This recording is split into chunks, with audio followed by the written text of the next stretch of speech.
Bismillahirrahmanirrahim. Assalamualaikum warahmatullahi wabarakatuh. Selamat pagi bagi seluruh warga Kota Banda Aceh dan sekitarnya. Semoga Anda dalam keadaan sehat dan bisa beraktivitas dengan lancar. Selamat datang di program podcast DPRK Banda Aceh. Bersama saya Ihan Nurdin sebagai host.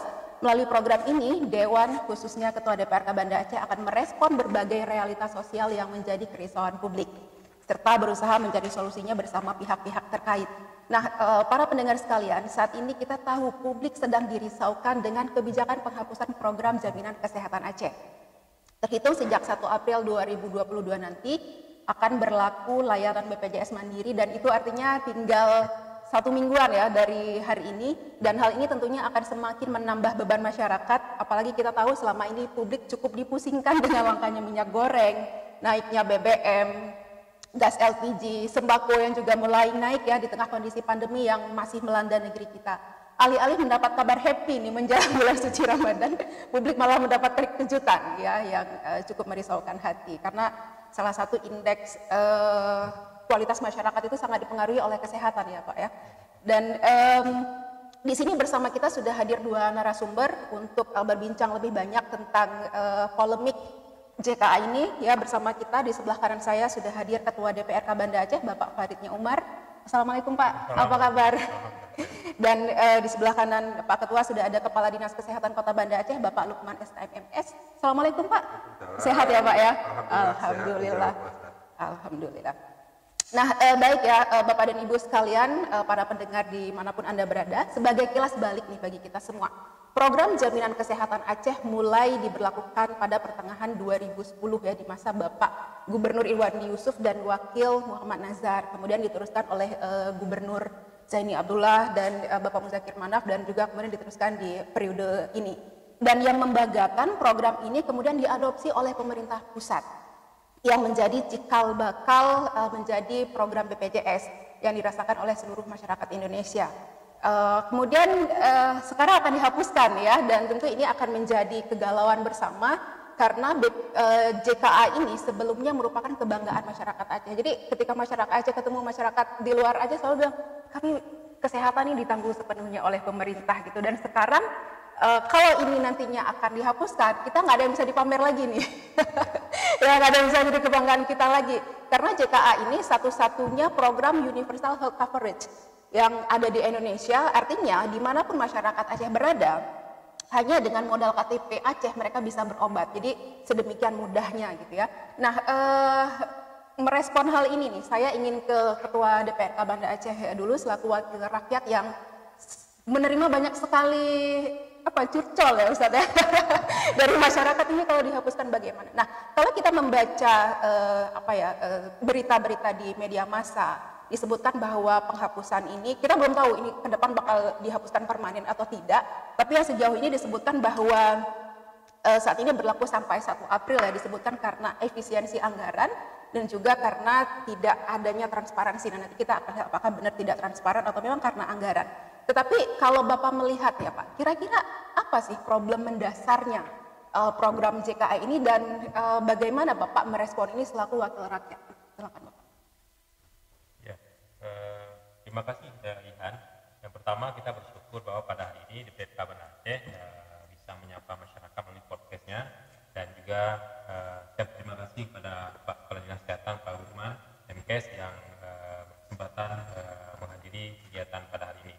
Nah, pertanyaannya kan ada apa dengan JKA? Iya, betul. Kok tiba-tiba heboh? Justru menjelang Ramadan seharusnya kita disuguhkan dengan sesuatu yang menggembirakan, turunnya harga minyak goreng, murahnya harga sembako. Justru kemudian dapat kejutan berupa bahwa JKA akan dihapus, JKA akan dihentikan, bermacam pro dan kontra. Kemudian ada klarifikasi, nggak ada dihentikan, nggak ada dihapuskan, dan sebagainya. Ya.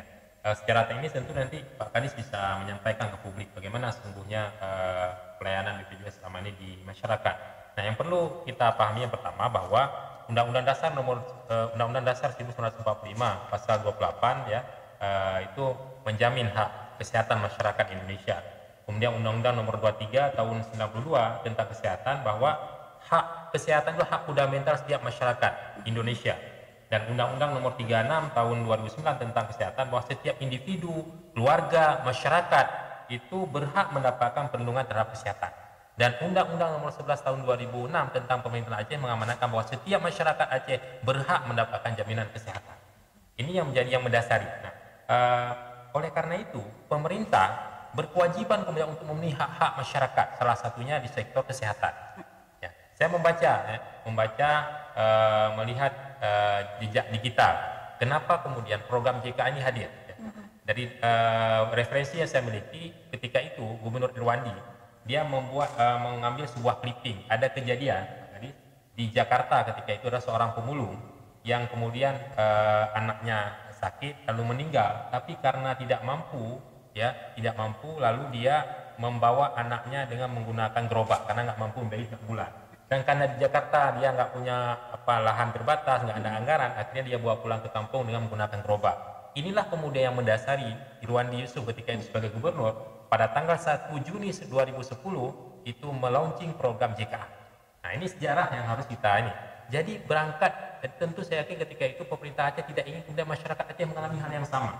Nah, oleh karena itu ini yang pertama. Ini hak. Artinya tidak peduli apakah dia kaya, apakah dia miskin, pokoknya dia mendapatkan jaminan dari negara untuk mendapatkan pelayanan kesehatan, nama ini JKA. Nah, lalu hari ini kan berkembang, ya. Benar nggak dihentikan? Sekarang kami di DPRK Banda Aceh memang melakukan evaluasi, ya. Selama ini misalnya ada kekurangan-kekurangan diperbaiki, dan itu sesuatu yang niscaya. Misalnya kita menemukan fakta dalam pelayanan BPJS, misalnya terkait kepesertaan, data tentang peserta dan sebagainya. Ini kan juga yang menjadi sorotan teman-teman di DPR Aceh, ya. Nah, ini cuma jadi masalah bagi kita adalah JKA di launching pada 1 Juni 2010, sekarang udah 2022. Kok udah 11 tahun nggak beres-beres masalah JKA? Itu yang jadi masalah. Kenapa nggak diberesin? Nah, sementara juga DPRA sebagai salah satu pengawas, ya, punya hak. Nah, jadi ini. Nah, oleh karena itu kami mendorong, ya, silakan dilakukan evaluasi. Ada masalah data, masalah pelayanan, silakan, dan itu wajib. Sehingga saya katakan, kalau kemudian setelah dilakukan evaluasi ada kekurangan, itu yang kemudian diperbaiki, ditingkatkan. Bukan kemudian program ini dihentikan atau dihilangkan. Saya buat asumsi misalnya ada narumo, hubungi tirih, bucok, maka yang bocor itu yang kita tambal, yang kita perbaiki, bukan kita hancurkan rumahnya atau rumah kita tutup sementara. Nah, sekarang benar nggak? Ini kan pertanyaannya, benar nggak dihentikan? Sekarang kita lihat dari sisi keuangan daerah. Awalnya ini kan pemerintah Aceh pemerintah mengalokasikan anggaran 5,3 juta jumlah penduduk Aceh. Ya, di mana 2,1 juta ditanggung oleh JKN, ya, Jaminan Kesehatan Nasional. Kemudian ada yang namanya nanti 800.000 itu ada TNI, ada Polri, macam-macam. Nah, sekarang sebanyak 2,2 juta selama ini itu sudah 10 tahun ditanggung dalam program JKA, Jaminan Kesehatan Aceh. Nah, alokasi anggarannya 1,2 triliun. 1,2 triliun. Nah, dari statement yang berkembang, dari informasi yang kita dapatkan, bahkan pemerintah kota juga mendapatkan pemberitahuan secara resmi, itu alokasi anggaran hari ini di media juga ada statement Wakil Ketua DPRA yang menyatakan bahwa alokasi anggaran itu hanya berapa? 500 miliar. 500 miliar.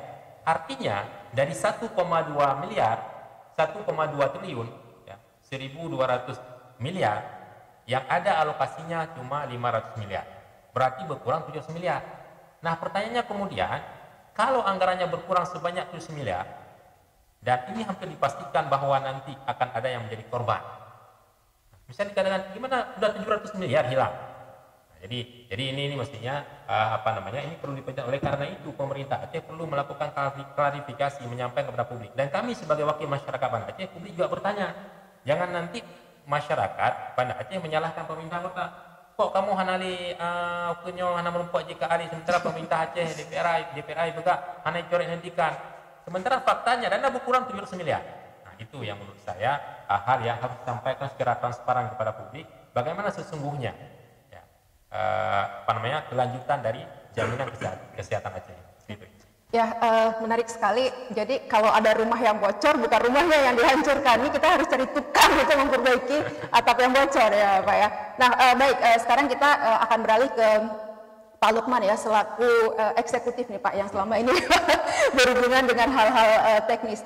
Jadi kalau kita melihat kehadiran JKA memang selalu ada plus minusnya ya Pak ya. Nah mungkin Bapak bisa sedikit memberikan penjabaran bagaimana pengaruh penghentian JKA terhadap pemenuhan hak kesehatan masyarakat khususnya yang berkaitan dengan obat dan peralatan kesehatan di vaskes pertama ya, terutama puskesmas yang memang selama ini menjadi rujukan pertama masyarakat.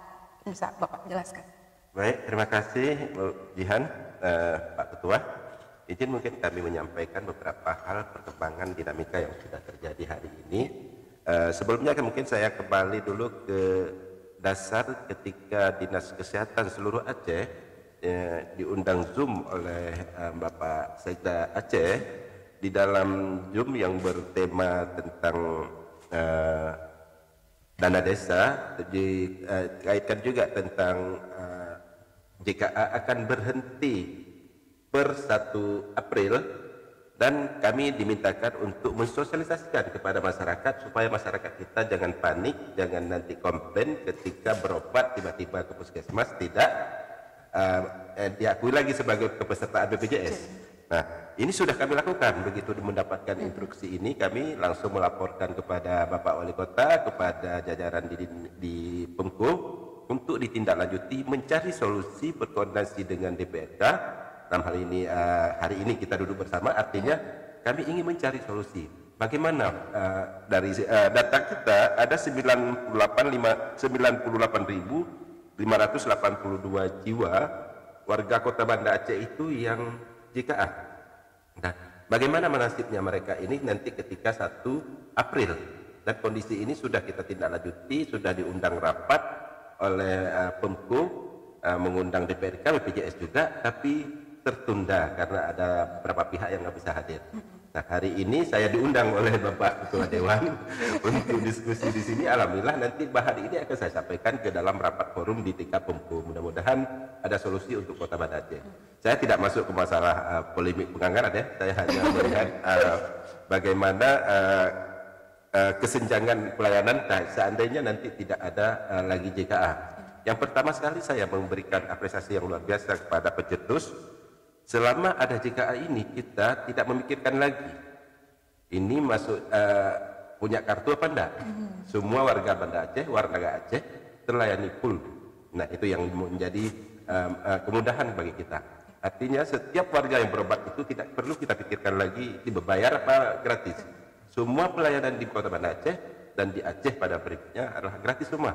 Tapi kalau nanti sudah balik ke 1 April misalnya jadi diterapkan tidak ada lagi JKA, kami harus memilah lagi.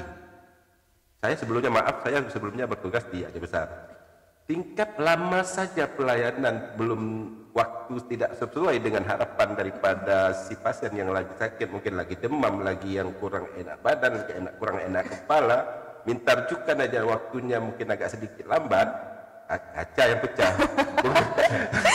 Artinya kami sudah wanti-wantikan kepada petugas, ini seandainya nanti JKA jadi berhenti, siap-siap kalian semua petugas kesehatan ini di seluruh masyarakat. Sudah kita sampaikan, artinya secepat mungkin, sedini mungkin sampaikan kepada masyarakat bahwa ini kebijakan daripada pemerintah Aceh, bukan kebijakan daripada puskesmas, bukan kebijakan daripada dokter, bukan kebijakan daripada petugas yang melayani, tapi adalah kebijakan daripada pemerintah. Nah, yang kedua, kemudahan ketika kita ada JKA ini juga, artinya masyarakat kita bukan hanya masyarakat yang mendapatkan keuntungan, dari sisi petugas pun memberikan keluasan dalam memberi pelayanan. Contoh, misalnya datangnya si pasien ini dengan kebutuhan obat bla bla bla bla yang disediakan oleh pemerintah daerah tidak mencukupi, ada anggaran 20% dari kapitasi itu bisa dianggarkan untuk pembelian obat-obatan. Nah, ini mungkin suatu peluang dengan banyaknya anggota ini. 20% dari anggaran kapitasi puskesmas itu bisa digunakan untuk membelanjakan operasional puskesmas, misal beli obat, BHP lain yang butuh kira-kira mendesak yang tidak bisa tercover di dalam anggaran APBK-nya masing-masing. Nah, ini peluang untuk pelayanan kesehatan. Artinya selama ini kita sudah terbiasa nggak cukup plastik, yuk beli dengan hal-hal kecil Pak. nggak cukup perban 2, 3 obat ini sudah belum masuk dari distribusi dari pusat atau dari kita pesan ke rekanan. Tak beli dulu sementara dengan dana yang ada 20% dari dana kapitasi puskesmas tersebut. Hari ini apabila itu dihentikan, otomatis ya berdampak kepada pelayanan. Artinya yang ditanyakan tadi apakah ada dampak? Jawabannya tegas, berdampak. Sangat berdampak ya. Ya, artinya kalau kita melihat dampak bukan hanya terputusnya akses masyarakat ke layanan kesehatan, tapi secara administrasi juga sangat merepotkan ya Pak ya, karena kan perlu penyesuaian nih Pak. Ya, kami mungkin lebih kami sayangkan kepada petugas kita. Di awal saya sudah sampaikan di forum rapat dengan BPJS langsung hari ini Zoom kita dengan pemerintah Aceh. Besoknya kami ada pertemuan dengan BPJS, melibatkan semua kepala puskesmas. Di situ saya sampaikan kepada kampus, siap-siap saja. Ini BPJS tolong beri dukungan kepada kami, jangan nanti menjadi sasaran petugas kita. Sasaran salahnya tingkat sekarang Pak, tidak aktif saja ketika dibuka di aplikasi untuk mereka terdaftar sebagai peserta BPJS. Apa saya sudah bayar panjang dari masyarakat. Iya. Jadi menghadapi masyarakat ini bukan seperti menghadapi intelektual yang hari ini kita bisa duduk bersama di sini cari pendapat, cari solusi. Tapi masyarakat ini ketika sakit dia maunya dilayani dulu. Iya betul. Setelah dilayani baru nggak mau bayar nih. Iya. Karena kan memang nyawa dulu yang perlu kita selamatkan ya Pak ya. Nah ini menarik, artinya masyarakat kan dalam kondisi apapun perlu kepastian nih Pak ya dari pemerintah. Ini bagaimana nasib saya ke depan gitu ya. Dan ini akan berkaitan dengan anggaran, saya kira relevan kita tanyakan kepada Ketua DPRK ya. Seandainya nih pemerintah tetap menghentikan JKA secara permanen, artinya kan seperti yang dijelaskan oleh Pak Lukman tadi ada sesuatu yang berubah ya Pak ya dari pelayanan kesehatan. Nah, apakah memungkinkan nih dari DPRK mungkin menganggarkan plot anggaran khusus untuk mengcover khusus bagi masyarakat Banda Aceh? Mungkin nanti namanya jaminan kesehatan masyarakat Banda Aceh misalnya gitu ya, terobosan baru nih. Ini bagaimana Pak? Ya, yang pertama ini kan kita perlu perjelas dulu ya kan. Tadi alokasi selama setahun itu kan untuk 2,2 juta masyarakat Aceh yang dianggap mampu lah. Itu kan sekitar 1,2 triliun, 1.200 miliar. Kemudian dari penjelasan informasi yang dipublikasikan oleh DPR Aceh itu dikurangi 500 miliar ya. Artinya kan akan menimbulkan dampak. Nah, sekarang kita juga kalau kita melihat mekanisme pembahasan anggaran, APBA 2022 itu disahkan 30 November 2021. Artinya sejak 1 Januari 2022 ini berlaku sampai dengan akhir tahun. Kalau kemudian tidak terjadi APBAP perubahan. Nah, sekarang kalau kemudian dilakukan evaluasi silakan. Bahkan saya menyarankan bukan sekedar evaluasi, bentuk pansus. Bahkan untuk 10 tahun ini bagaimana memperjelas status uang masyarakat Aceh yang sampai triliunan ini, DPR Aceh bisa meminta kepada Badan Pemeriksa Keuangan Perwakilan Aceh, BPKRI Perwakilan Aceh untuk melakukan audit investigasi biar jelas. Ya. Bahkan saya dengar kemarin pimpinan DPRK mengatakan kami akan sampaikan sedang mengkomunikasi ke KPK. Saya pikir itu sesuatu yang baik supaya carut marut ini bisa dibongkar. Gitu. Nah, jadi yang mau saya sampaikan adalah 1,2 triliun selama ini berkurang 500 miliar, 500 miliar, berarti bisa 700 miliar. Nah, tadi sampaikan oleh Pak Kadis bahwa pemerintah Kota Banda Aceh itu sudah menerima sosialisasi yang dilakukan oleh Dinas Kesehatan Provinsi Aceh bahwa terhitung 1 April 2022 itu program JKA untuk masyarakat yang dianggap mampu tadi 98.592 orang. Jadi di Banda Aceh itu ada, dari data yang ada, 94.592 orang masyarakat Banda Aceh selama ini mendapatkan jaminan kesehatan melalui program JKA, Jaminan Kesehatan Aceh. Nah, otomatis ini kan dinas diminta, Pemko diminta oleh provinsi untuk mensolusikan masyarakat supaya masyarakat nggak terkejut. Nah, jadi yang pertama, pemerintah Aceh saja sudah menyurati secara resmi pemerintah Kota Banda Aceh untuk mensolusikan masyarakat. Siapa sebenarnya yang bohong ini? Bukan bohong, siapa sebenarnya ya yang dihentikan atau dihapus? Berarti faktanya pemerintah Aceh sudah menyurati pemerintah kabupaten kota. Yang kedua, faktanya anggaran berkurang dari 1,2 triliun, sisanya 700 miliar, berkurang 500 miliar. Artinya akan ada yang terdampak. Nah, kemudian Kalau kemudian apakah memungkinkan? Ya, memungkinkan kalau pemerintah Banda Aceh misalnya mencoba mengeluarkan untuk 9 bulan. Kalau hitungan 1 April 2022 nggak ada anggaran sampai akhir tahun, itu kan sudah sekitar 9 bulan. Meskipun kemarin pimpinan DPA mengatakan ketika saya berdialog di RRI Banda Aceh bahwa nanti setelah hasil evaluasi bersama BPJS, juga sekarang teman-teman DPA juga di Jakarta rapat di BPJS, Komisi 5 khususnya, ya nanti akan setelah evaluasi di perubahan. Pertanyaannya kemudian kapan perubahan APBA mau dilakukan? Ya, sementara nanti bulan 7 sudah pergantian gubernur, nggak mungkin di bawah bulan 7 gitu. Tapi kalau kita lihat historisnya selama ini kan di akhir tahun ya. Nah, jadi ini akhirnya mungkin kalau katakanlah misalnya 1 April, kalau paling cepat APBA di perubahan dilakukan itu di bulan 8 atau bulan 9, berarti ada sekitar 5 bulan, ini nggak jelas nasibnya. Artinya kalau nggak ada anggaran, ini kan JKA nggak bisa dilanjutkan selama 5 bulan. Persoalan kemudian nanti ada anggaran berarti 5 bulan ini puasa dulu JKA. Nah, dilarang sakit. Lalu apakah pemerintah Banda Aceh memungkinkan? Sangat memungkinkan. Ini kalau kita hitung misalnya JKA masyarakat Banda Aceh ini 98.592 jiwa. 82. 82 ya. Nah, jadi 582. 582. Ya, 98.582 jiwa masyarakat Banda Aceh. Kalau kita kalkulasikan satu premi apa itu 35.000 ya, kali 9 bulan keluar angka 31 miliar. Ya, 31 miliar ya. Jadi memungkinkan. Nah, persoalannya kemudian dari mana sumber anggarannya. Sementara kita juga kondisi keuangan juga sudah bermasalah. Tapi kalau ditanya mungkin memungkinkan. Nah, atau nanti di perubahan dan sebagainya. Nah, karena itu misalnya nanti pakai nama jaminan kesehatan masyarakat Banda Aceh atau apa dan sebagainya. Nah, jadi sangat memungkinkan ya. Tapi nanti baru kemudian kita bicarakan dari mana sumber anggarannya. Ini kan paling memungkinkan misalnya dari PAD. Sementara realisasi PAD itu biasanya kan di bulan ketiga atau keempat ya, ketahui yang banyaknya. Berarti kata kuncinya adalah sangat memungkinkan. Nanti setelah itu baru kita mencari rumusan bersama lagi bagaimana untuk merealisasikan yang memungkinkan ini ya Pak ya. Nah, kemudian juga ada yang menarik ketika penghapusan JKA ini disebutkan kan kepada masyarakat mampu ya Pak ya. Tapi kadang-kadang kita juga bingung definisi mampu ini seperti apa gitu.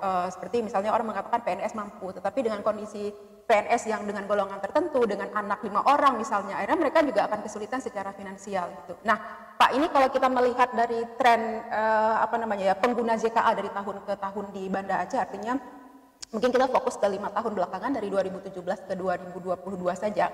Apakah ada perubahan mungkin jumlah kepesertaan atau bagaimana? Karena kalau kita lihat kan pasti ada angka kelahiran baru, ada angka kematian baru, yang kalau PNS mungkin juga ada yang pensiun atau ada yang pindah dan segala macam.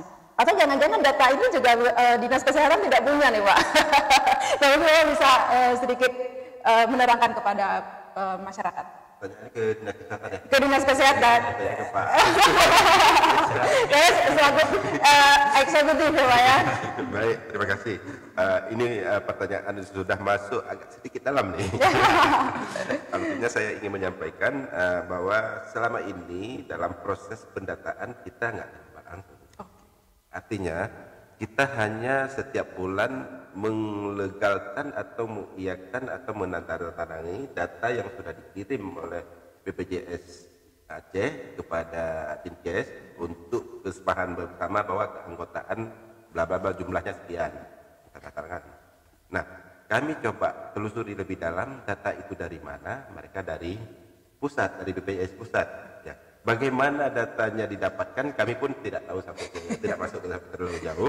Artinya selama ini data bukan data dari kita. Itu yang perlu kita sampaikan bahwa data kepesertaan BPJS itu kita hanya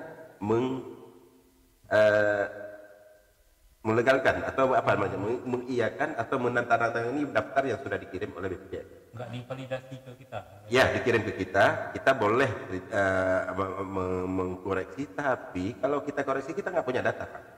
Hari ini bicara data kita konsinkronkan antara antara Dukcapil dengan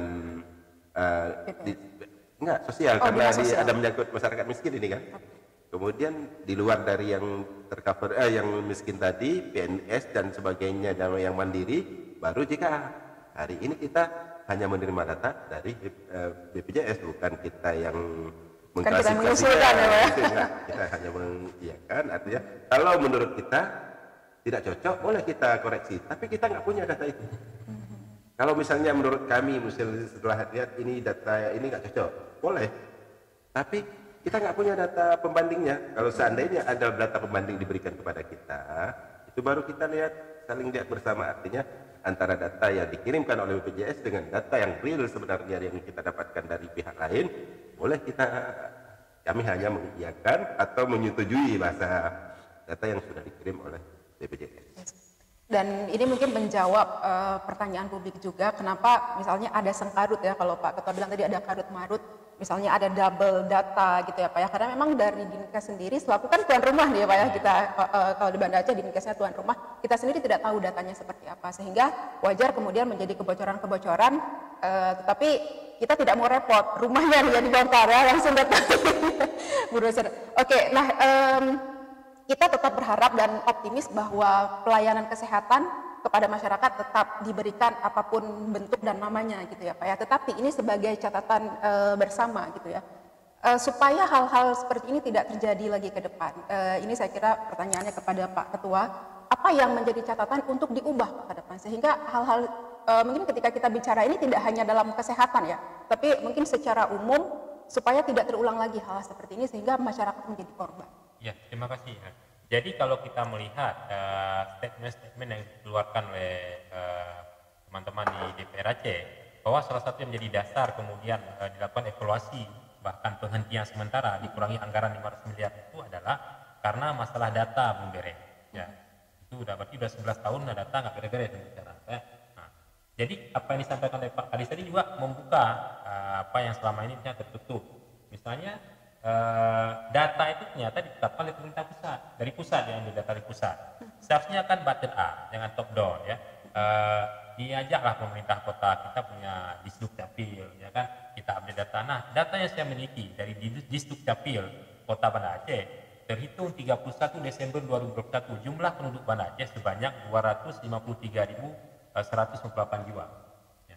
Sementara kalau kita buka data nih BPJS nih, ya, yang ditanggung jaminan kesehatan, yang JKA, PNS, TNI Polri, Badan Usaha Swasta, bukan pekerja dan sebagainya, itu total pesertanya sebanyak 241.010 jiwa. Artinya 253.000 kurang 241 ada sekitar selisih 12.000. Nah ini kok beda datanya? Penduduk Banda Aceh 253.000, tapi yang di BPJS 251.000. Nah ini kan datanya. Nah, kemudian nanti ada yang meninggal, ada yang pindah, ada yang mutasi. Nah seharusnya ini dilibatkan pemerintah Kota Banda Aceh. Pemerintah kota lebih paham ya bagaimana kondisi sebagainya. Jadi oleh karena ini yang menyebabkan kemudian ketika data bermasalah ini nanti terkait dengan anggaran dan sebagainya pelayanan. Belum lagi kalau kita sorot dari segi pelayanan. Tadi data. Ini evaluasi kami juga. Mungkin di Dinas juga pemerintah kota juga melakukan evaluasi. Kelemahan selama ini di samping masalah data juga terkait pelayanan. Ya. Begitu masyarakat diberikan kesempatan mulai ditampung oleh program JKA, maka orang akan beramai-ramai ke rumah sakit, ke puskesmas, fasilitas kesehatan tingkat pertama, KTP di puskesmas. Ya berapa mungkin Pak Sah, ini sakit pilih macam-macam benda jangan, oke, ya Pak puskesmas. Karena ada diberikan kesempatan oleh negara. Tapi memang selama COVID, ketika tinggi orang dipaksa mau datang ke rumah sakit. Nah, itulah Pak Sah. Ya. Nah, jadi yang mau saya sampaikan adalah begitu tingkat antusiasme masyarakat untuk berobat semakin tinggi. Sementara kita lihat terbatas dengan sumber daya kesehatan, terbatas dengan rumah sakit. Contoh misalnya ZA, ya, di rumah sakit Zainal Abidin.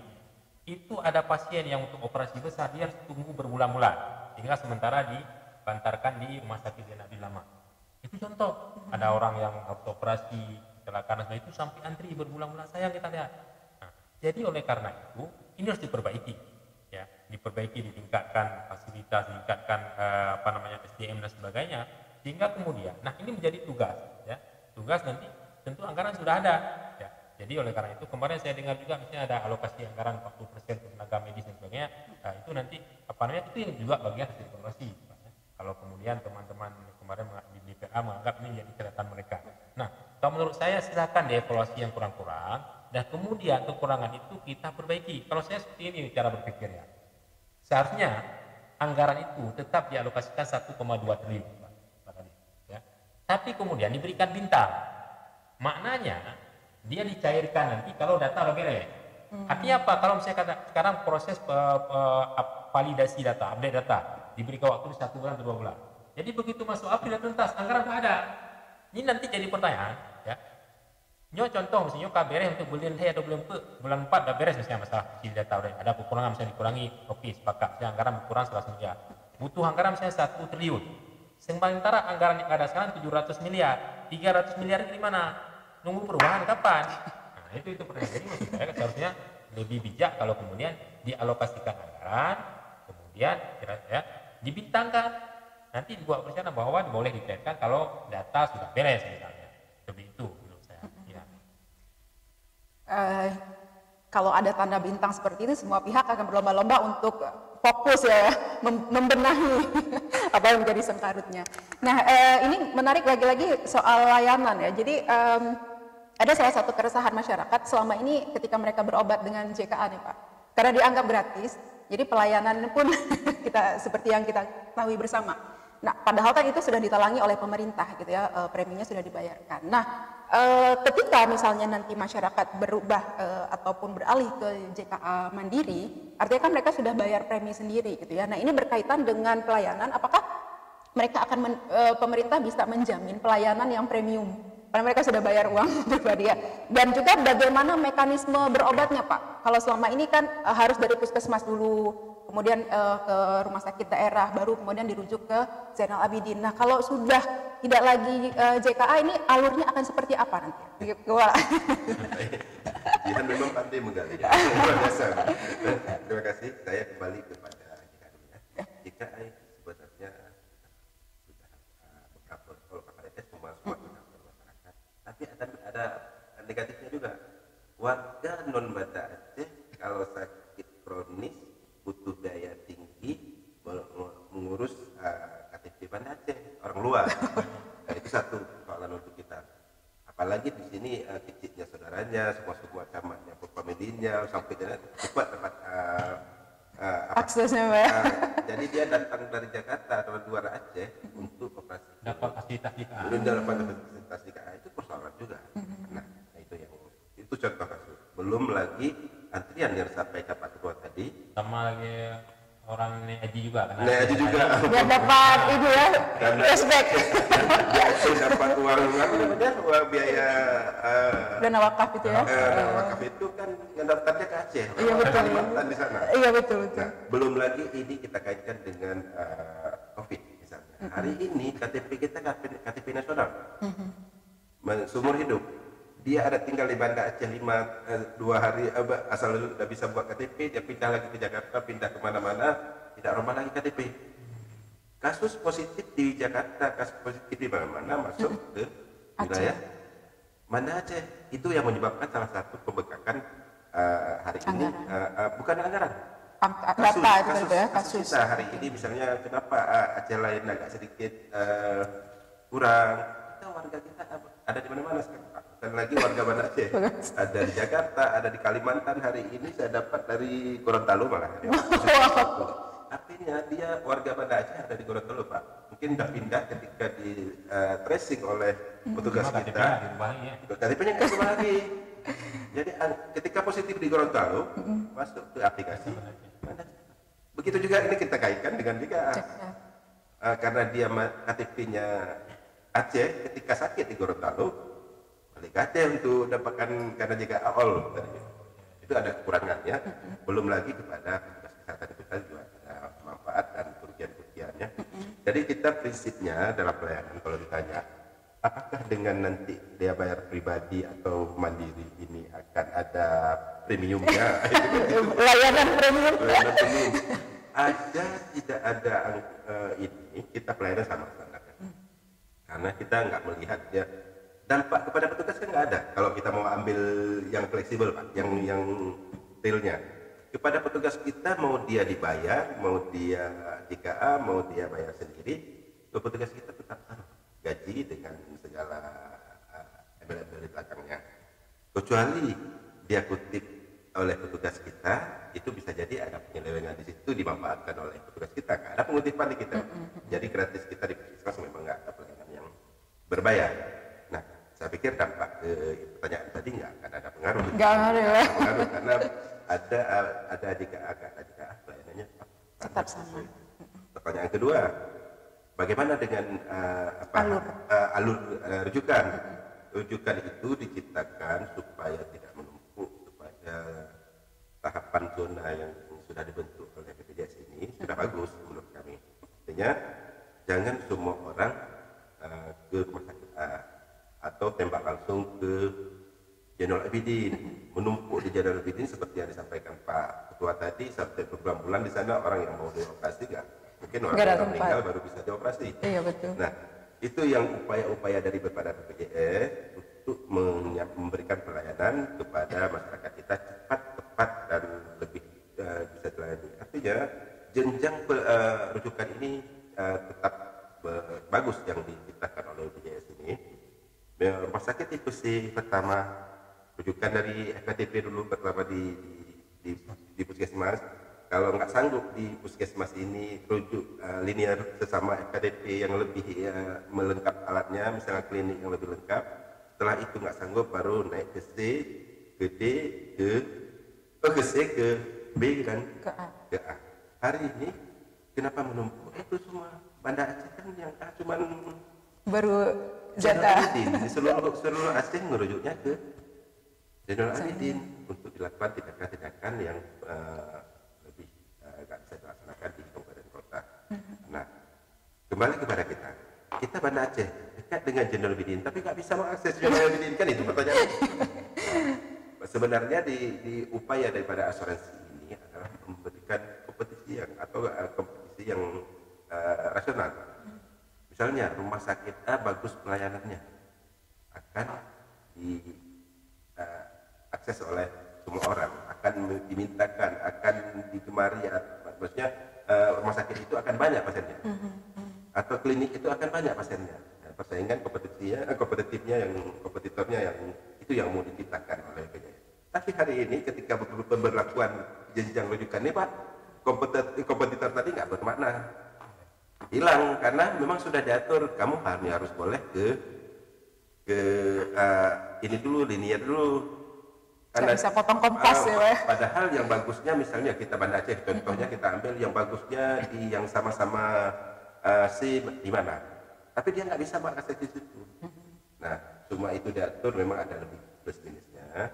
Kadang-kadang di rumah sakit Pertamedika kosong dokter bedahnya, begitu kosong di situ dialihkan ke Meraksa, dialihkan sehingga masyarakat kita bisa terlayani dengan cepat. Itu sudah diciptakan oleh BPJS.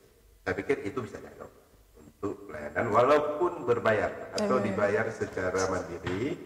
Rujukan berjenjang ini penting, jangan sampai masyarakat kita membeludak di satu vaskes gitu ya Pak ya. Tapi untuk tingkat layanan dasar saya pikir jangan dibatasi. Silakan memilih dia menurut FKTP mana dia yang lebih unggul menurut dia, dokternya lebih ramah, petugasnya lebih responsif dan macam-macam menurut penilaian masyarakat.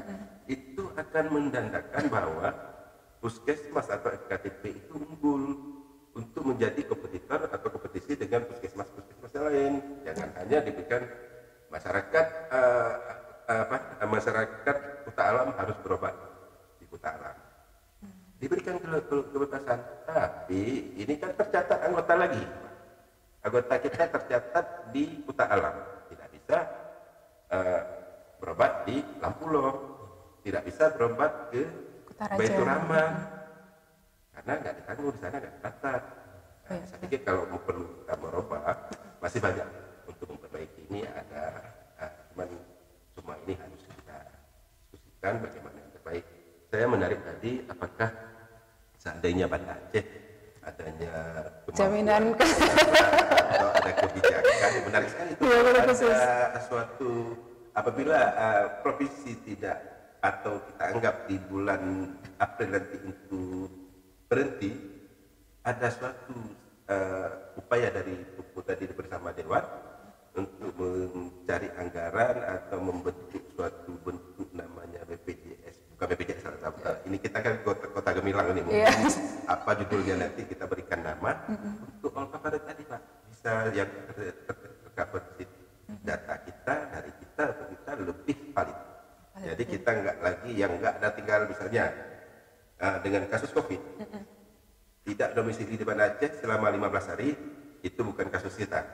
15 hari tidak ada lagi di Banda Aceh, bukan lagi warga Banda Aceh, nggak diterima dengan program BPJS-nya, program jika apa namanya jaminan kesehatan aja lah, jaminan kesehatan gemilang aja. Jadi kita buat aturan sendiri Pak, lebih valid datanya. Kita ambil dari BPJS, dari BPS kita ambil dari sosial kita ambil dari PNS kita, abdi kita yang sudah memang betul-betul ditanggung oleh JKN, lebihnya kita tanggung sendiri Pak. Oke Pak, sedikit lagi, ini balik lagi ke surat edaran yang hasil dari Zoom dengan pemerintah Aceh tadi ya Pak ya. Sudah sejauh apa sosialisasi yang diberikan kepada masyarakat nih? Ya, karena memang kita langsung gerak cepat, jangan nanti sasarannya kepada petugas kita Pak. Itu sebenarnya itu imbasnya. Kita gerak cepat, setelah itu di tanggal 11 kami tanggal 10 kami Zoom Maret. 10 Maret. Kita Zoom tanggal 11 saya putuskan penjab JKN kita yang ada di dinas untuk berkonsultasi ke BPJS apa yang harus dilakukan dan kira-kira punya nggak data-data orang yang akan tidak masuk lagi ke dalam JKN yang JKA tadi, punya nggak data orang yang by address misalnya di tiap desa A ada di puskesmas wilayah puskesmas A ada 1.000 orang. 1.000 orang itu siapa saja. Jadi mudah pendekatannya untuk diberikan informasi kepada masyarakat bahwa 1, 2, 3 ini nggak masuk lagi ke dalam JKN. Itu tujuan kita, utuskan petugas kita ke BPJS. Tapi kembalinya saran daripada teman-teman semua, tim kerja kita rapat dengan Pemku dan Pemku nanti akan memberikan, kita akan sampaikan kondisi yang sebenarnya realnya bagaimana, nanti kan ada kebijakan dan sudah kita hitung-hitung tadi anggarannya sudah hitung-hitung sudah kalau 9 bulan benar seperti Pak Ketua sampaikan 31.053.330.000 sudah ada di realnya data di kita. Jadi kalau ditanya berapa angka, tinggal saudarakan angka ya. Kalau balik sudah ada cuma uangnya dari mana. Berarti tinggal nanti pusingnya dari masyarakat dialihkan untuk pengambil kebijakan nih. Oke, nah ini kita tinggal 15 menit terakhir ya Pak ya. Saya mau kembali lagi ke Pak Ketua DPRK. Nah, kalau kita berbicara dampak tentu bukan hanya ke masyarakat ya, tapi juga dari sisi anggaran ini pasti akan ada dampak dan pertanyaan terakhirnya adalah bagaimana dampak dari kebijakan anggaran di bidang kesehatan dan apa ini strategi yang akan dilakukan DPRK tentunya dengan berkoordinasi dengan Dinkes juga nanti untuk ke depan. Ya, yang pertama dampak yang berkembang masyarakat pertama saya analisa saya adalah masyarakat bingung. Bingung kenapa? Ini kan pemerintah kota berdasarkan arahan dari pemerintah provinsi sudah melakukan sosialisasi bahwa terhitung sejak 1 April 2022 JKA sementara nggak ada. 58.552 orang ini itu sampai Maret ditanggung 21 Maret ya. Nah, sementara pemerintah provinsi dan legislatifnya juga mengatakan nggak ada penghentian, nggak ada pengusaha. Ini kan bingung. Saya khawatir Pak Kadis. Jadi nanti begitu 1 April ada orang sakit datang ke rumah sakit nggak dapat pelayanan JKA dia marah. Kenapa marah? Karena kok kamu hana di JKA sementara pemerintah provinsi DPRA itu kah hana dihentikan. Jadi saya biar jelas clear disampaikan sehingga mereka marahnya kepada pemerintah kota padahal kita kan penerima manfaat di kabupaten kota. Ini yang pertama. Ya, jadi oleh karena itu juga kita berharap pada pemerintah Aceh mengkelirkan masalah ini karena ada pengurangan anggaran 500 miliar dan ada surat resmi dari pemerintah Aceh kepada pemerintah kabupaten kota untuk mensosialisasikan Pak Kadis ya. Nah, kemudian yang kedua ya kan sebelum saya bicarakan strategi apa, ini kita perlu juga lihat sejarahnya. Ini penting sekali, perlu kita ulang-ulang. Yang pertama, sejak Jamkesmas, jaminan kesehatan masyarakat diberlakukan secara nasional kepada masyarakat Indonesia termasuk Aceh sebagai bagian dari Indonesia, itu kan timbul polemik. Pakai Aceh yang anggarkan JKA kan karena Jamkesmas. Nah, jadi kan itu kan sudah di-cover oleh pemerintah pusat seluruh masyarakat. Nah, disinilah kemudian kita mau sampaikan yang membedakan Jamkesmas, yang membedakan JKN dengan JKA. Kalau bahasa mudahnya, JKA adalah pelayanan kesehatan plus seperti itu. Nah, sehingga itu dasar pemerintah ketika itu menganggarkan JKA. Memang sudah ada pemerintah pusat itu Jamkesmas, tapi kita anggarkan JKA supaya ada. Coba bayangkan, ada orang sakit misalnya di Semulu. Coba kalau dia dibawa dengan tuh perjalanan, coba bayangkan orang sedang sakit naik kapal laut berapa lama, ada seharian di kapal, tapi dibawa dengan helikopter kemudian diterbangkan ke Jakarta. Ada orang dia misalnya mampu dia, tapi kalau operasi jantung sampai puluhan juta nggak mampu juga itu. Ada JKA dia bisa dirujuk ke rumah sakit di Medan, di Jakarta, rumah sakit ternama, itu manfaatnya luar biasa. Nah, bahkan ya saya juga berdialog dengan para pasien yang ada. Teman saya itu dia salah seorang anaknya bocor jantung lah. Dia bolak-balik ke rumah sakit, Pak. Apa dia katakan? Bahkan ya kalau kita lihat memang kalau pasien JK itu kan di kelas 2 atau kelas 3, bahkan bisa dirawat.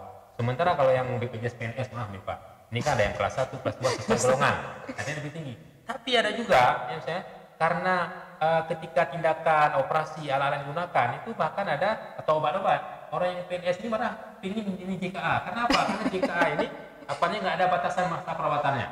Ya, bahkan tindakannya itu walaupun dirawatnya di ruang sal, tapi obat macam-macam hana batasan. Iya, betul. Nah, jadi ini maksudnya begitu banyak manfaat JKA.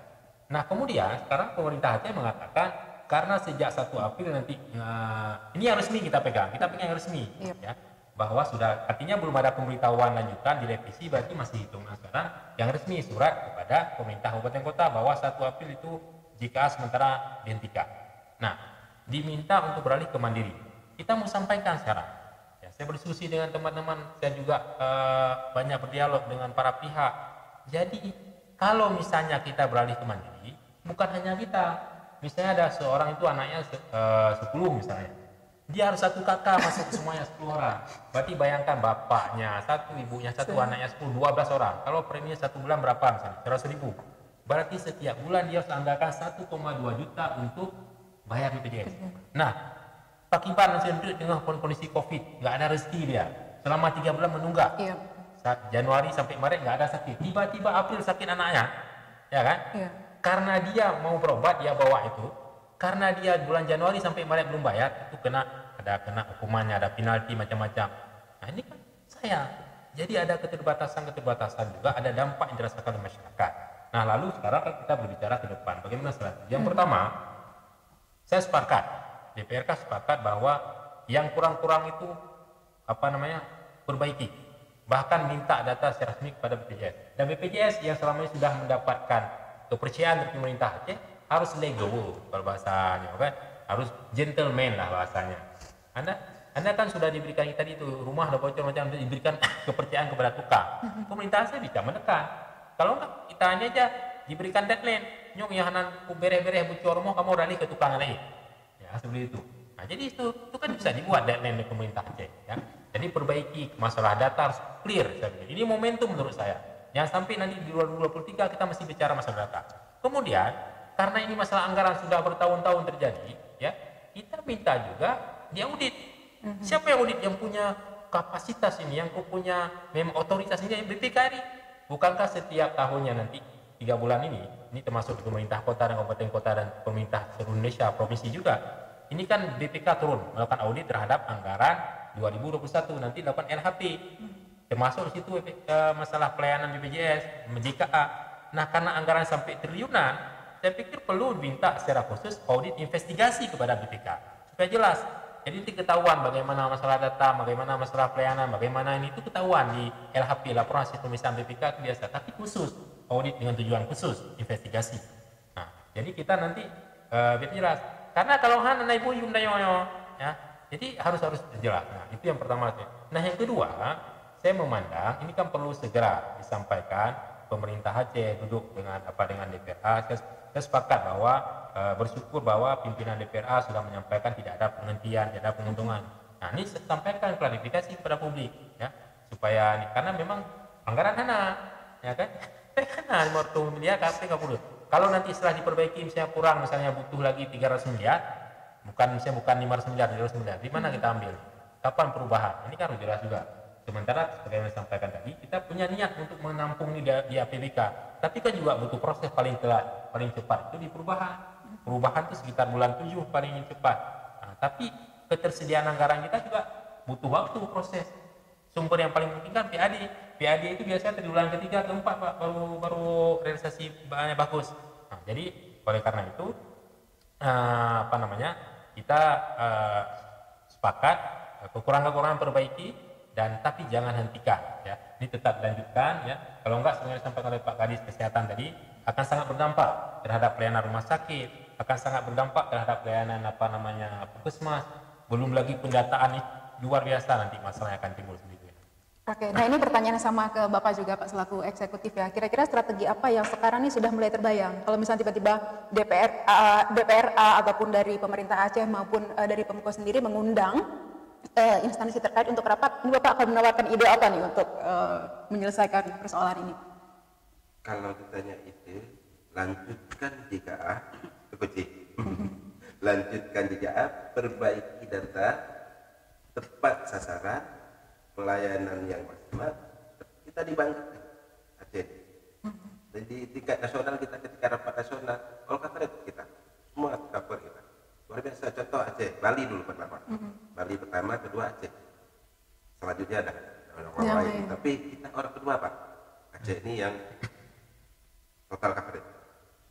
Ya, orang kedua. Dulu Bali pertama. Bali karena mungkin PAD tinggi ya. Iya, betul. Kalau kita yang kedua. Hari ini hilang itu persoalan baru. Nah, jadi kita kalau ditanya cuma perbaiki ada di mana yang kurang. Kalau kami dari sisi pelayanan pada prinsipnya ada JKA, tidak ada JKA, ada nama apa saja dari asuransi, kami tetap begini pelayanan tetap maksimal untuk masyarakat. Ya, itu tadi asal jangan imbasnya kepada petugas kami. Imbas dari masyarakat yang langsung merasakan adalah petugas kita. Petugas kita itu luas lagi. Ada petugas yang dipikir, yang ketik-ketik urusan rujukan tadi itu yang kena imbasnya. Saya sudah pesan kepada petugas kita, tolong nanti di backup yang petugas kita yang bertugas di liputan itu, dipikir itu betul-betul bisa memberikan informasi kepada masyarakat, walaupun kena marah-marah 2 kali, jangan sampai dilawan atau diberikan yang seimbang dengan masyarakat. Tentunya orang-orang situ yang pokoknya jangan diladenin dalam tanda kutip ya. Jangan sama nomornya dengan jadi yang maksudnya ini sedikit ya orang-orang yang bisa dipilih itu sampai segitu kami pikirkan. Artinya kondisi ini harus kita asesasi bersama. Kami menunggu informasi resmi dari pemerintah Aceh sambil rencana Pak, kita memang minggu ini untuk duduk bersama dengan Pemko untuk memikirkan bagaimana. Tapi ini sudah ada wacana-wacana lain. Kita lihat ini dulu Pak. Kesimpulan akhir, kalau memang nanti ada pembatalan informasi kepada kami bahwa tidak ada lagi, ya, misalnya di tanggal ini kan baru hari ini di media massa, belum secara resmi kami terimakan informasi bahwa tidak dilanjutkan lagi sosialisasi penghentian JKA. Belum ada informasi dari pemerintah Aceh kepada kami. Kami nunggu itu aja. Kalau belum ada yang resmi, ini kan sebenarnya media sosial, media cetak ini sudah bisa kita tapi itu belum resminya. Kami menunggu yang resmi. Mudah-mudahan seluruh Aceh, bukan kita aja. Seluruh Aceh kami sudah saling berkomunikasi dengan kepala dinas masing-masing. Bagaimana kami sudah dulu apa, kami belum ada apa-apa macam-macam. Kita masuk cepat. Ada yang Sabang, hari yang paling pertama akan menindaklanjuti apabila mereka berhenti, akan ada bukan juga ada CKS sudah nah, itu yang sudah ada wacana ke situ. Kita akan duduk bersama. Tapi kita tunggu nih. Saya nggak lanjutkan lagi, nggak mau approve lagi ke Pemko sambil menunggu 1-2 hari ini menjelang. Tapi saya pikir lebih cepat lebih baik Pak. Karena 1 April tinggal berapa hari lagi? Hari ini 22. 8 hari lagi. 8 hari lagi 1 April kami harus berbuat apa di tanggal 1 April itu? Bukan masyarakatnya yang bingung kayak apa? Petugasnya yang paling bingung. Karena ketika masyarakat menanyakan kepada kami, salah satunya, siapa saja yang harus melapor ke BPJS? Siapa yang harus kami sampaikan kepada masyarakat? Minta tolong sosialisasi ke masyarakat yang JKA itu melapor ke BPJS bahwa dia akan bayar secara mandiri. orangnya yang mana ini kita nggak tahu. Kriterianya gitu Pak ya. Itu ya, bukan kriteria. Orangnya by name by address ini yang berdesa ini, berkecamatan ini yang kita arahkan untuk melapor atau membayar mandiri. Tidak punya data. Ya, artinya memang sekarang kita sama-sama berdoa supaya muncul pemberitahuan lanjutan ya Pak ya. Ternyata ini tidak jadi dihentikan. Informasi lanjutan. Dari pemerintah Aceh, walaupun secara media sudah mendengarkan tapi belum resmi ya. Mudah-mudahan ada pencerahan. Kami pun membaca koran hari ini sudah agak sedikit tensinya. Mungkin tidak turun sedikit. Mudah-mudahan kami nggak perlu ekstra bekerja ekstra di bulan ini. Ya. Memang komunikasi publiknya juga menjadi tantangan nih Pak untuk kita bicara dengan masyarakat ya. Nah ini kita sudah sampai di penghujung acara Pak, tapi ada satu kesempatan lagi untuk Bapak closing statement nih Pak. Mudah-mudahan closing statementnya bisa memberikan angin segar nih bagi masyarakat. Silakan kepada Bapak dulu. Langsung closing ya? Sebelum dengan harapan pemerintah Aceh segera memberlakukan lagi jika minimal sampai tahun 2022 maksimal selama-lamanya. Maksimal selama-lamanya, berarti nggak ada lagi nanti mungkin penyederhanaan saja. Artinya kita berharap jika itu tetap bisa dilaksanakan dengan nama apa saja. Mau bekerja sama dengan tukang rumah pertama tadi tidak ada masalah, atau mau ganti tukang nggak ada masalah. Yang penting masyarakatnya terlayani. Oke, fokus kita ke pelayanan publik ya. Nah sekarang closing statement dari Ketua DPR. Ya, yang pertama sama seperti Pak Kadis dan juga harapan masyarakat Banda Aceh dan juga masyarakat Aceh secara umum, kita melihat kebermanfaatan JKA selama ini, menurut kami ini harus dilanjutkan ya. Nah, jadi itu. Nah, karena itu ini perlu diperjelas. 1 April itu tinggal 8 hari lagi ya, 8 hari lagi. Sementara alokasi pemerintah provinsi sudah menyampaikan kepada pemerintah kabupaten kota untuk melakukan sosialisasi bahwa 1 April JKA tidak tanggung untuk Banda Aceh, ada 98.592 orang yang terdampak. Nah kemudian faktanya hari ini APBA alokasi untuk JKA berkurang dari 1,2 triliun berkurang 500 miliar. Itu statement dari pimpinan DPRA. Nah artinya kalau anggaran nggak ada, apapun yang kita sampaikan ya di lapangan akan timbul masalah kan itu Pak. Sementara kalau ini dibebankan kepada pemerintah kita, memang kita punya strategi, tapi juga butuh paling cepat itu kan perubahan ya. Itu sekitar bulan paling cepat bulan 7 lah, bulan 7 atau bulan 8. Sementara anggarannya juga kan dari mana? Kalau tadi Banda Aceh yang kita hitung 931 miliar, ini kan juga butuh waktu Pak ya untuk menjawabnya. Nah karena itu kita berharap sekali lagi program ini dilanjutkan karena ini menjadi program unggulan bagi masyarakat Aceh. Bahkan orang luar Aceh itu iri dengan masyarakat Aceh. Cerita tadi dia tinggal di Jakarta, gara-gara OT Saki, mana Aceh. Nah, kenapa? Karena dapat tadi itu fasilitas kesehatan plus seperti itu. Ada kekurangan, ini harus diperbaiki.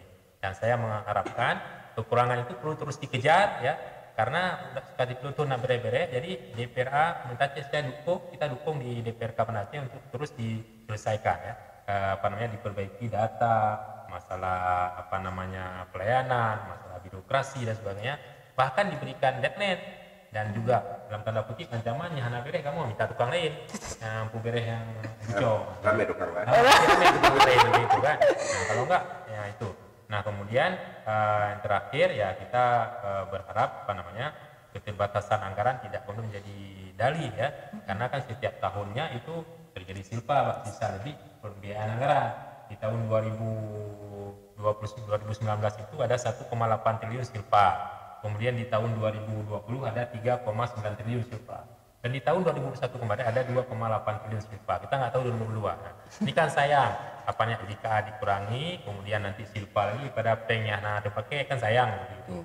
Jadi kita berharap sekali lagi ada kebesaran jiwa dari para pimpinan kita di tingkat provinsi Aceh ya, agar masyarakat Aceh khususnya sebanyak 2,2 juta yang dianggap mampu, yang selama ini mendapat fasilitas jaminan kesehatan Aceh ini bisa terus berlanjut ya, karena begitu banyak manfaat yang kita rasakan. Dan itulah cita-cita awal kenapa kemudian program ini harus dihadirkan ke masyarakat Aceh yang membedakan dan mendapatkan pelayanan plus, dan itu merupakan amanah dari UPA bahwa masyarakat mendapatkan jaminan kesehatan seperti itu.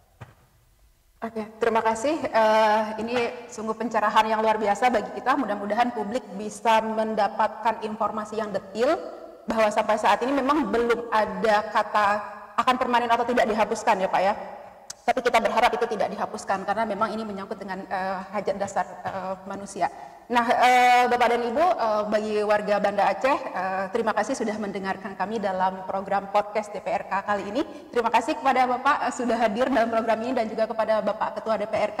Mudah-mudahan di lain waktu kita bisa hadir dengan topik-topik yang memang menyuarakan aspirasi publik, ya. Dan nanti juga acara ini akan kita tayangkan lagi di YouTube DPRK Banda Aceh. Bagi masyarakat yang tadi tidak sempat menyimak bisa menyimak lagi.